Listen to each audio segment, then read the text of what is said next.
আসসালামু আলাইকুম বন্ধুরা, বিশ্ববিদ্যালয় ভর্তি প্রস্তুতির একটি গুরুত্বপূর্ণ আপডেট ভিডিওতে তোমাদের সবাইকে স্বাগত জানাচ্ছি। বন্ধুরা, গুচ্ছের সর্বশেষ ইউনিট অর্থাৎ সি ইউনিটের ভর্তি পরীক্ষা অনুষ্ঠিত হতে যাচ্ছে। বন্ধুরা, এই সংক্রান্ত গুরুত্বপূর্ণ আপডেটগুলো তোমাদের সাথে আমি শেয়ার করেছিলাম। কিভাবে প্রবেশপত্র ডাউনলোড করতে হবে এবং অন্যান্য যে খুঁটিনাটি বিষয়গুলো রয়েছে তা নিয়েও তথ্য দিয়েছি। বন্ধুরা, যেহেতু পরীক্ষা শুরু হচ্ছে, পরীক্ষার ক্ষেত্রে বেশ কিছু বিষয় তোমাকে মনে রাখতে হবে। পরীক্ষার দিন কী করতে হবে, পরীক্ষার কক্ষে কী করতে হবে, পরীক্ষার সময় কী করতে হবে, পরীক্ষার সময় কী কী করা যাবে না, এই বিষয়গুলো কিন্তু খুবই জরুরি। বন্ধুরা, আজকের ভিডিওতে আমরা এই বিষয়গুলো নিয়ে আলোচনা করব। এমন কিছু বিষয় নিয়ে আলোচনা করব যেগুলো জানাটা খুবই জরুরি। যদি তুমি সেখানে ভুল করো তাহলে কিন্তু বিপদেও পড়ে যেতে পারো। তাই ভিডিওটি শুরু থেকে শেষ পর্যন্ত দেখা তোমার জন্য অনেক বেশি ইম্পর্টেন্ট। বন্ধুরা, তোমরা যদি আমার চ্যানেলে নতুন হয়ে থাকো, অনুরোধ রইল সাবস্ক্রাইব করার। অলরেডি সাবস্ক্রাইব করে থাকলে থ্যাংক ইউ সো মাচ। চলো শুরু করা যাক।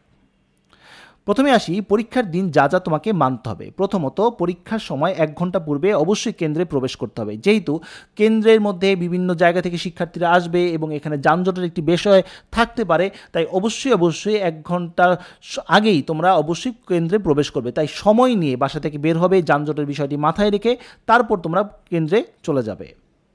দ্বিতীয়ত হচ্ছে, তোমার এইচএসসি পরীক্ষার মূল রেজিস্ট্রেশন কার্ড সঙ্গে নিতে হবে। আমি আবারও বলছি, এইচএসসি পরীক্ষার মূল রেজিস্ট্রেশন কার্ড তোমার সঙ্গে থাকতে হবে। পাশাপাশি তোমার প্রবেশপত্র, অর্থাৎ যেই প্রবেশপত্র তুমি অনলাইন থেকে ডাউনলোড করেছো, এখন কিন্তু যে প্রবেশপত্রটি দেওয়া হচ্ছে সেখানে কিন্তু রুম নাম্বারও দেওয়া রয়েছে। চাইলে তোমরা সেই রুম নাম্বার সহ প্রবেশপত্রটি প্রিন্ট আউট করে নিয়ে যেতে পারো। এখন অনেকে হয়তো বলতে পারো, ভাইয়া আমি তো ইতিমধ্যে একটি প্রবেশপত্র ডাউনলোড করে প্রিন্টও করে ফেলেছি এবং সেখানে রুম নাম্বারটি দেওয়া নেই, সেই প্রবেশপত্র দিয়ে কি আমি পরীক্ষা দিতে পারবো না? অবশ্যই তুমি পরীক্ষা দিতে পারবে, এতে কোনো সমস্যা নেই। তবে যেহেতু আপডেট প্রবেশপত্রটি এসেছে, তাহলে সেটা তোমরা প্রিন্ট আউট করে নিয়ে যেতে পারো। এটা তোমার সুবিধার জন্যই বলছি।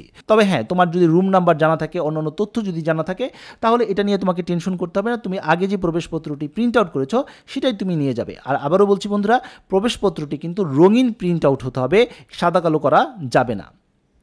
সর্বশেষ হচ্ছে, কালো কালির বল পেন কলম সঙ্গে করে নিয়ে যাবে, কারণ যেখানে ওএমআর শিটগুলো রয়েছে সেটা কিন্তু বল পেন কলম দিয়ে তোমাকে পূরণ করতে হবে। সেখানে কিন্তু পেন্সিল ব্যবহার করা যাবে না, কোনো দাগ দেওয়া যাবে না, ঘষা মাজা করা যাবে না। ব্যাপারটা কিন্তু খুবই গুরুত্বপূর্ণ। এমনকি জেল কালির কলমও ব্যবহার করতে পারবে না। তাই এই ব্যাপারটাও কিন্তু তোমাকে মনে রাখতে হবে, না হলে কিন্তু তোমার উত্তরপত্রটি বাতিল হয়ে যাবে। আশা করি পরীক্ষার দিন কী কী করতে হবে তা তুমি বুঝতে পেরেছো। এবার আসি, পরীক্ষার কক্ষে যেদিকে তোমাকে নজর দিতে হবে। প্রথমত হচ্ছে, তোমার প্রবেশপত্রটির সাথে থাকতে হবে এবং এখানে যে রোল নাম্বার, সিরিয়াল নাম্বারটি রয়েছে বা অন্যান্য তথ্য রয়েছে, এই ব্যাপারটি কিন্তু অবশ্যই নজরে রাখবে, কারণ এটা ওএমআর শিট পূরণ করার সময় প্রয়োজন হবে। দ্বিতীয়ত হচ্ছে ওএমআর শিট। ওএমআর শিটে কিন্তু তোমাকে তথ্যগুলি পূরণ করতে হবে। পাশাপাশি ওএমআর শিটে কিন্তু একটা স্বাক্ষর দিতে হবে। মনে রাখবে বন্ধুরা, প্রবেশপত্রে যে স্বাক্ষরটি দিবে একই স্বাক্ষর কিন্তু ওএমআর শিটে থাকতে হবে এবং একই স্বাক্ষর কিন্তু অ্যাটেন্ডেন্স শিটে থাকতে হবে। এখন প্রশ্ন করতে পারো, ভাই এই অ্যাটেন্ডেন্স শিট আমরা কোথায় পাবো? যখন তুমি পরীক্ষা দিতে যাবে তখন কক্ষেই তোমাকে একটি আলাদা শিট দেওয়া হবে এবং সেই শিটের মধ্যে তোমার রোল নাম্বার, তোমার নাম, অন্যান্য তথ্য দেওয়া থাকবে। তোমাকে সেখানেও একটি স্বাক্ষর করতে হবে এবং প্রবেশপত্রের স্বাক্ষর, ওএমআর শিটের স্বাক্ষর এবং অ্যাটেন্ডেন্স শিটের স্বাক্ষর যেন একরকম হয়, এটাও কিন্তু মনে রাখবে। এখন প্রশ্ন করতে পারো, ভাইয়া আমি স্বাক্ষরটা কিভাবে দিব? এইচএসসি যে রেজিস্ট্রেশন কার্ড রয়েছে সেই রেজিস্ট্রেশন কার্ড অনুযায়ী তোমরা স্বাক্ষরটি দিবে। এখন স্বাক্ষর যদি ইংরেজিতে থাকে তাহলে ইংরেজিতেই দিবে, স্বাক্ষর যদি রেজিস্ট্রেশন কার্ডে বাংলায় থাকে তাহলে তুমি বাংলায় দিবে। এখন অনেকেই বলতে পারো, আমার যে এইচএসসি রেজিস্ট্রেশন কার্ড সেখানে স্বাক্ষরই দেওয়া নেই, তাহলে আমি কি করব? তাহলে তুমি যে কোনো একটি স্বাক্ষর দিবে, কিন্তু যে স্বাক্ষরটি দিবে সেটা প্রবেশপত্রে, ওএমআর শিটে এবং অ্যাটেন্ডেন্স শিটে একই ধরনের স্বাক্ষর হতে হবে। আশা করি বিষয়টা একদম ক্লিয়ার হয়েছে। এবার আসি, পরীক্ষার সময় যা একদমই করা যাবে না, যা করলে কিন্তু তুমি বিপদে পড়ে যেতে পারো।